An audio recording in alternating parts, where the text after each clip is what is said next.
Salut! Bine ai venit în lumea lui Aflu!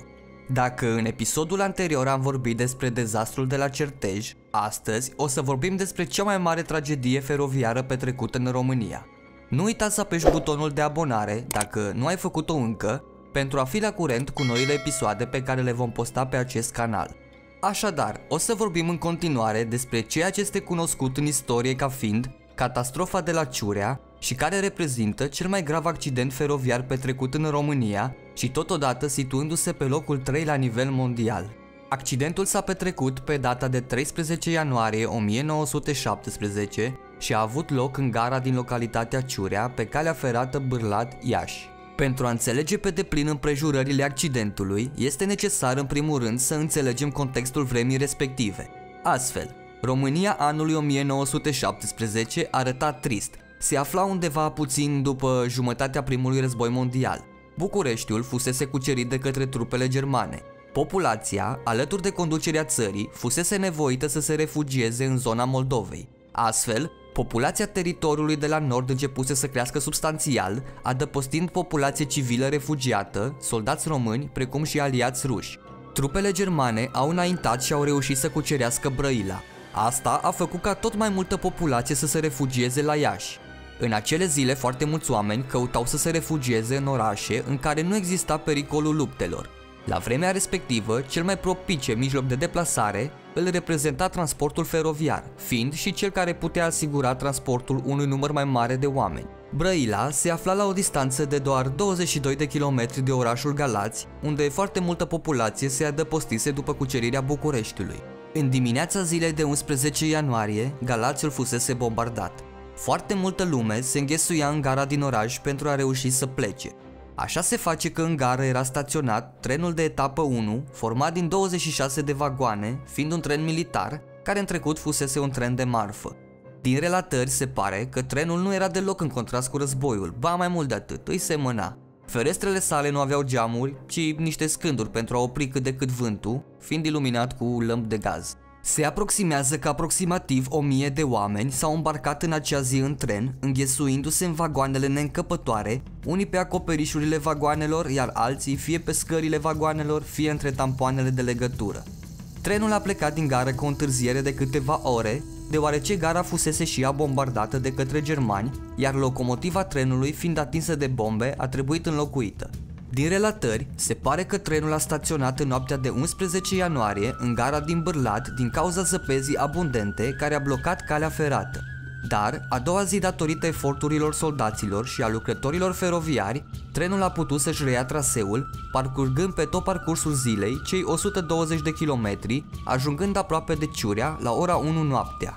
De-a lungul traseului parcurs, trenul s-a oprit de câteva ori pentru a face reaprovizionarea cu lemne în lipsa cărbunilor.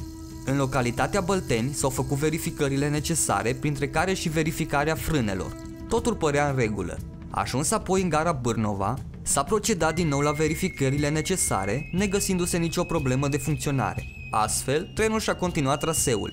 Porțiunea de cale ferată dintre Bârnova și Ciurea este formată dintr-o pantă și astfel era necesară frânarea. În timpul coborârii, mecanicii primei locomotive au încercat să frâneze pentru a mai reduce din viteză, însă frânele de contrapresiune nu au funcționat. Din cele 26 de vagoane, 23 dintre ele erau echipate cu frână de mână, iar mecanicii au lansat semnale acustice controlorilor pentru ca aceștia să le acționeze. După cum vă spuneam la început, trenul fiind nu foarte, ci extrem de aglomerat, controlorii nu au reușit să ajungă la ele. Pentru a evita accidentul, ce părea sigur, mecanicii locomotivei au transmis semnale angajaților căilor ferate din stația Ciurea. Aceștia din urmă au înțeles mesajul și au activat un macaz pentru ca trenul să intre pe altă linie și pentru a se evita coliziunea cu alte vagoane care erau pe linia lui. Nu este clar de ce sau ce căutau pe acea linie acele vagoane, din moment ce linia trebuia să fie liberă. Dar, din cauza vitezei foarte mari și a unghiului mare de cotire, doar locomotiva și încă un vagon au reușit să treacă pe linia 2. Dintre celelalte vagoane rămase pe linia 1, 2 au rămas pe linie, iar 23 de vagoane au deraiat. Cel puțin unul dintre vagoane s-a ciocnit de vagoanele staționate în gară, declanșându-se o explozie și un incendiu. Nu se știe clar dacă în vagoanele staționate în gară se afla combustibil sau muniție. dar cel mai probabil era vorba de muniție, deoarece lângă gara Ciurea exista la acea vreme un depozit de muniție. Se aproximează că 1000 de persoane au decedat, trupurile acestora fiind scoase dintre fiarele contorsionate și depuse la gara Ciurea. Foarte puține victime au reușit să fie identificate, aproximativ 370. Trupurile acestora au fost înhumate într-o groapă comună pe un câmp la aproape 500 de metri de gară, mormântul imens existând și astăzi. Guvernul a limitat răspândirea detaliilor legate de catastrofă în presa vremii, asta pentru a nu demoraliza și mai mult populația, care oricum, datorită războiului, psihic se afla foarte jos. Doar câteva ziare au relatat despre accident, iar în arhivele vremii nu se găsește mai nimic. Asta deoarece nu a existat o anchetă oficială asupra evenimentelor care au dus la tragedie. Astfel, cauzele exacte ale accidentului nu au fost elucidate niciodată. Există doar o presupunere, și anume că unul sau mai mulți pasageri din primele vagoane s-au așezat sau au atins, fiind aglomerat, robinetele de aer comprimat din greșeală, iar aerul nu s-a putut propaga spre frânele vagoanelor, lucru relatat de astfel și de către ziarul Mișcarea de la acea vreme. În lipsa unei anchete, a documentelor oficiale din arhive sau a altor surse media de informare, singurele informații despre accident pot fi găsite în mărturile supraviețuitorilor, în câteva lucrări ale unor istorici feroviari, în câteva articole din presă din perioada 2005-2013 și în cartea Epopeea feroviară românească publicată în anul 1977. În continuare, o să relatez câteva informații suplimentare pe care le-am găsit în aceste surse, iar la final o să vă spun și câteva controverse care planează asupra acestui tragic accident. Astfel, în aceste lucrări cifrele victimelor variază de la 800 la 1000 sau peste 1000, iar asta face ca numărul real al persoanelor decedate să nu fie cunoscut cu exactitate, ci doar o estimare în jurul cifrei de 1000. Ion Gheorghe Duca, ministrul guvernului Brătianu, avansa cifra de 800 de morți. Constantin Argetoianu estima 500 de victime. Generalul Bertlo înainta cifra de 200 de morți și 300 de răniți. Pia Alimănișteanu nota 300 de morți și 300 de răniți. Rusu Abrudeanu avansa cifra de 300 de morți, iar Alexandru Daia 2500 de morți și răniți. Dintre toate aceste relatări și estimări, două cifre par a fi mai aproape de adevăr. Cele ale lui Duca, de 800 de morți, și cele ale generalului Bertlo, de 200, deoarece aceștia ar fi putut avea acces la informații ale autorităților, date fiind funcțiile lor.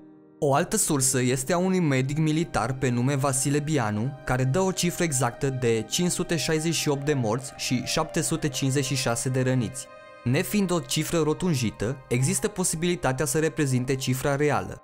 Tot el afirmă că în tren se aflau în total aproximativ 5000 de persoane, deci nu 1000 cum se credea inițial, iar pe parcursul zilelor de după accident, cifra de 568 de persoane decedate a crescut datorită deceselor din rândul celor răniți. Asta face plauzibilă ideea că numărul celor decedați se poate să fie ajuns în jurul cifrei de 1000 de persoane. Unele lucrări vorbesc despre 60 de vagoane și nu despre 26. Această variantă poate fi reală doar în măsura în care trenului să îi se fie adăugat vagoane celor inițiale în gările în care a staționat, deoarece, fiind un număr imens de persoane, acest lucru era necesar. Totuși, acest fapt rămâne doar o speculație și nu o certitudine. Printre personalitățile prezente în acel tren se numărau Emil Costinescu, fost ministru de finanțe, Yvonne Blondet, fiica fostului ambasador francez la București, geograful George Vâlsan, marchisul francez Belois, Vasile Pârvan, care a și fost rănit, precum și Vasile Cantacuzino, care a decedat în tragicul accident. La locul accidentului au intervenit rapid soldați ai depozitului de muniție Ciurea, un batalion de căi ferate, 2 companii de soldați români și 2 companii de soldați ruși. Asta a făcut probabil ca numărul celor salvați să fie mult mai mare. Bun, și acum să vedem câteva controverse care planează asupra acestui accident. Prima controversă se referă la poza pe care o vedeți acum și care reprezintă imaginea care a rămas în istorie ca fiind poza evenimentului. Această poză a fost făcută, se presupune, în ziua accidentului sau cel puțin în zilele de după. Fiind luna ianuarie, peste România căzuse o ninsoare abundentă și, cum vă spuneam mai în urmă, chiar trenul a fost nevoit să staționeze o noapte în gara Bârlad datorită nămeților. Ei bine, poza pe care o vedeți nu înfățișează nicio urmă de zăpadă, deși mai mulți supraviețuitori au relatat că au fost salvați de faptul că se aflau pe acoperișul trenului, și au fost proiectați în zăpada care le-a salvat viața. Așadar, poza care a rămas în istorie ca fiind poza accidentului este de fapt o poză de la un alt accident petrecut tot la Ciurea în 1925 sau o poză de la alte câteva accidente petrecute în acea localitate. O altă controversă este aceea a numărului de vagoane. Unii, după cum v-am spus, avansează ideea de 60, iar alții de 26. Astfel, numărul real de călători din acel tren, la fel ca cel al victimelor, rămâne un mister. După război, supraviețuitorii și urmașii celor decedați s-au adresat instanțelor pentru a cere despăgubiri de la CFR. Comisia de anchetă a concluzionat că CFR este lipsită de orice culpă sau vină în acest caz.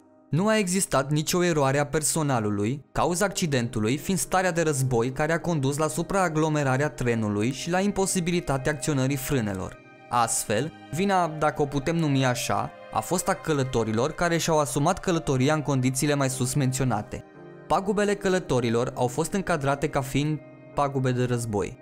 Bun, și iată ne ajungi la final. Vă mulțumesc pentru răbdarea de a asculta acest episod până la final. Nu uitați să apăsați butonul de abonare și cel de like dacă v-a plăcut. Eu am fost Aflu și până data viitoare, ați putea face un film.